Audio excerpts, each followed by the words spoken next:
ज्या लोकांचं नुकसान झालेलं आहे, गाड्या फोडणं, काहींच्या पार्शली गाड्या फुटल्या आहेत, त्या सगळ्यांना पालकमंत्र्यांनी स्वतः लक्ष घातलेलं आहे. त्या सगळ्यांना नुकसान भरपाई ही येत्या 3 ते 4 दिवसात दिली जाईल. आणि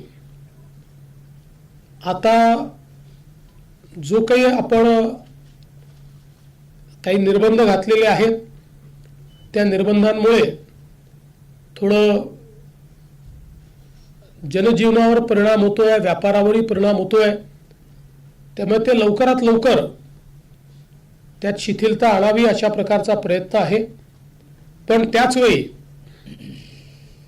पोलीस सजग राहणार आहेत आणि कोणीही दंगा करण्याचा प्रयत्न केला तरी देखील अतिशय कडक कारवाई केली जाईल. आत्ता जे काही नुकसान झालेलं आहे, हे सगळं नुकसान दंगेखोरांकडून वसूल करण्यात येईल.